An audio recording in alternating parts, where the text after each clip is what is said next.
রহমতুল্লাহি ওয়া বারাকাতুহু। হযরত আদম আলাইহিস সালামের জীবন কাহিনী।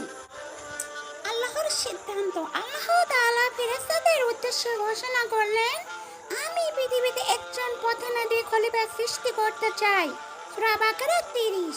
ফেরেশতারা তখন বলল, হে আল্লাহ, আপনি কি সেখানে এমন কাউকে সৃষ্টি করবেন যে সেখানে দাঙ্গা ফাসাদ করবে এবং রক্তপাত ঘটাবে? অথচ আমরা তো সর্বদাই আপনারই তাসবিহ ও পবিত্রতা ঘোষণা করতেছি। আল্লাহ তাআলা বললেন, আমি যা জানি তোমরা তা জানো না। মাটি সংগ্রহ। আল্লাহ তাআলা ফেরেশতাদেরকে পৃথিবী থেকে মাটি আনতে পাঠালেন।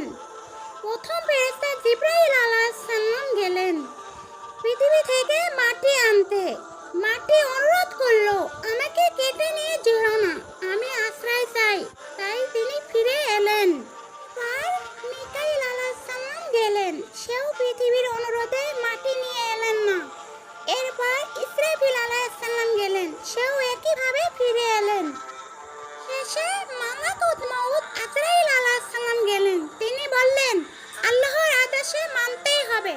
তাই পৃথিবীর বিভিন্ন স্থানে মাটি তিনি সংগ্রহ করে নিয়ে এলেন।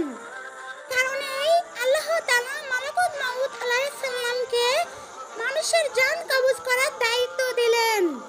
হযরত আদম আলাইহিস সালামের সৃষ্টি। আল্লাহ পৃথিবীর বিভিন্ন রঙের মাটি, সাদা, কালো, লাল ইত্যাদি একত্রিত করলেন। সেই মাটিতে পানির সাথে মিশিয়ে কাদায় রূপান্তরিত করলেন। তারপর সেটি শুকিয়ে মাটির পাত্রের মতো আকার করে একটি আকৃতি বানালেন। বহু বছর ধরে সেই আকৃতি ঢাকা অবস্থায় রাখা হয়েছিল। আল্লাহ তাআলা তাতে নিজের রূহ ফু দিলেন। তখন সেই আকৃতি জীবন্ত মানুষে পরিণত হলো। এভাবেই হযরত আদম আলাইহিস সালাম পৃথিবীর প্রথম মানুষ হিসেবে সৃষ্টি হলেন। ফেরেশতাদের সিজদা।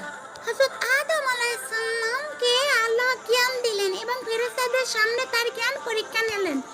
আল্লাহ ফেরেশতাদের তার নামগুলো বলতে বললেন, কিন্তু তারা বলতে পারলেন না। হযরত আদম আলাইহিস সালাম আল্লাহর সকল নামগুলো বলে দিলেন। তারপর আল্লাহ ফেরেশতাদেরকে আদেশ দিলেন, আদমকে সিজদা করো। সকল ফেরেশতা হযরত আদম আলাইহিস সালামকে সিজদা করলো। ফেরেশতা হযরত আদম আলাইহিস সালামকে সিজদা করলো, কিন্তু ইবলিস শয়তান অহংকার করে বলল, আমি আগুন থেকে তৈরি আর সে মাটি থেকে, আমি তার চেয়ে উত্তম, তাই আমি সিজদা করব না।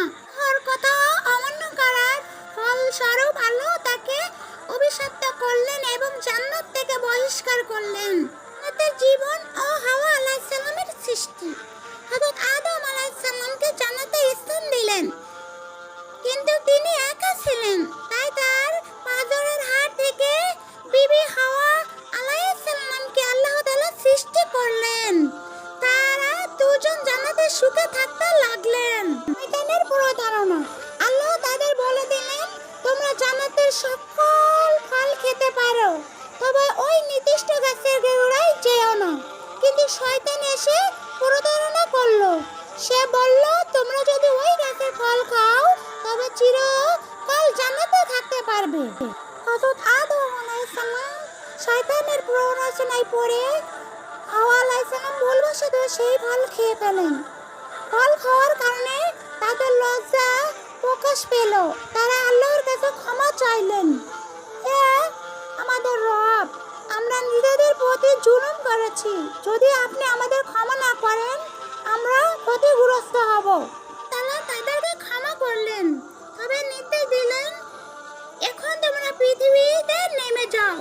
সেখানে তোমাদের জীবন যাপন করতে হবে, পরীক্ষার মধ্যে দিয়ে যেতে হবে। পরবর্তীতে সৎকর্ম করলে তোমরা আবার জান্নাতে ফিরে আসবে। এভাবে হযরত আদম আলাইহিস সালাম ও হাওয়া আলাইহিস সালাম পৃথিবীতে অবতরণ হলেন।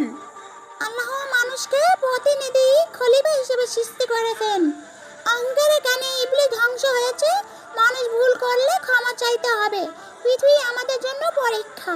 সত্যিকারের পুরস্কার হলো জান্নাত।